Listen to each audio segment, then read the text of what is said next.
Zero. Welcome, YouTube. This is the first edition of Conversations with Darrell. I am Darrell Wilson, Realtor, Remax Choice Executives in Covington, Washington.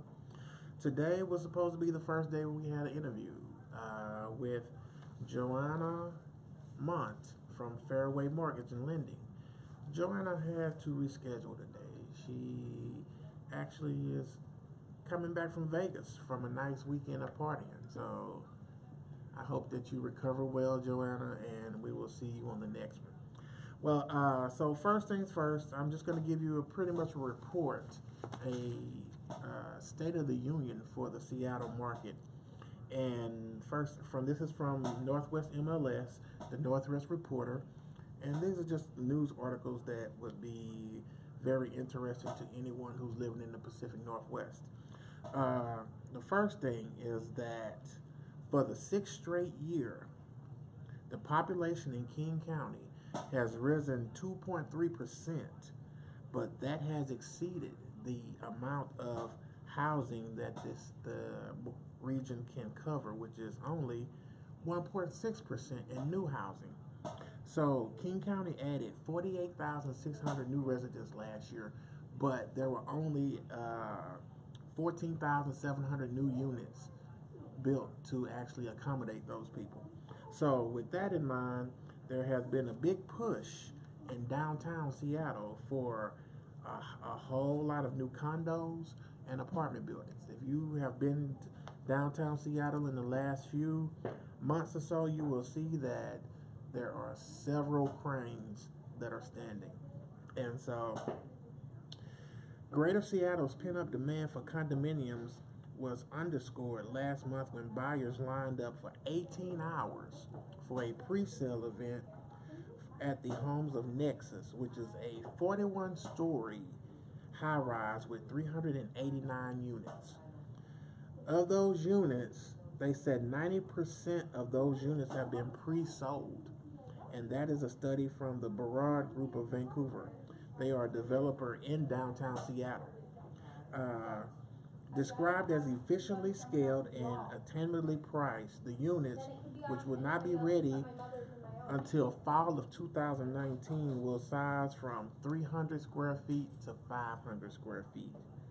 But the prices range from 341,000 up to 668,000 with parking stalls selling for 75,000 apiece. That lets you that the demand here is real big for housing.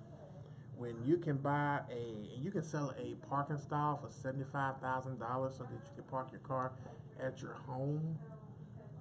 That's very, very, very, very, very, very, very, very, very, very, very, very expensive, to say the least. And so Seattle is working to catch up with the rest of the market. Now, holiday shoppers not only include just shopping for your family and whatnot, but it also includes home buyers. So the normal season slowdowns, which were reported by some real estate agents and leaders in the Pacific Northwest to the Northwest MLS, said that the inventory and pending sales dipped to the lowest level since April, but the prices increased in all 23 counties serviced by the Northwest MLS. So, based on that, we're looking at the sales last year, a year ago, it was 8,173 sales in the month of November. This year, it was actually 8,304. So, it was a gain in the number of houses from last year, but the prices and everything has dipped since April. April was a very big month, very big month. Also, too, this study is coming out from the HSN, which is a housing network that has basically covered the sale of houses for the past 30 years. And you can find hsh.com,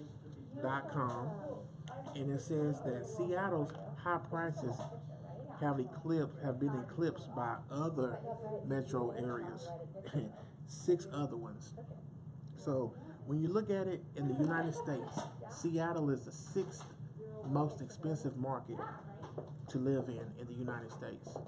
And what we're looking at, number 1 is San Jose, number 2 is San Francisco, 3 is San Diego, 4 is Los Angeles, 5 is New York City, 6 is Boston, and number 7 is actually Seattle.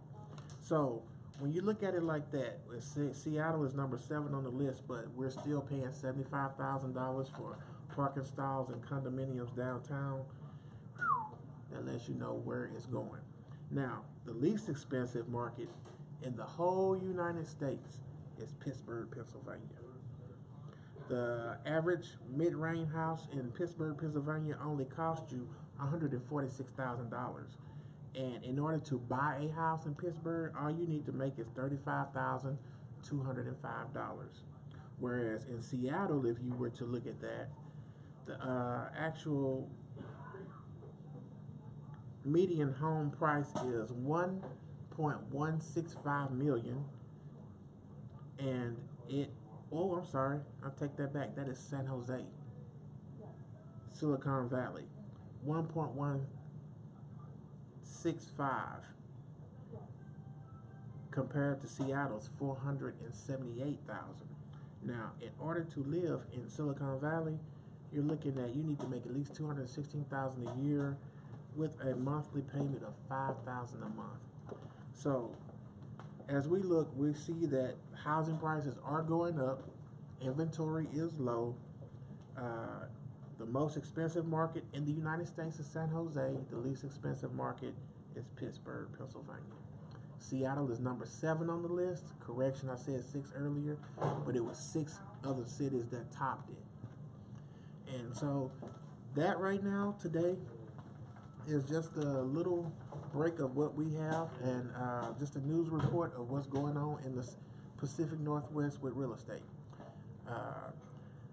I am going to sign off right now, and I will get back with you guys later on. We have an interview coming up that will be with Joanna Mont, and I hope to see y'all later. Signing off now, YouTube.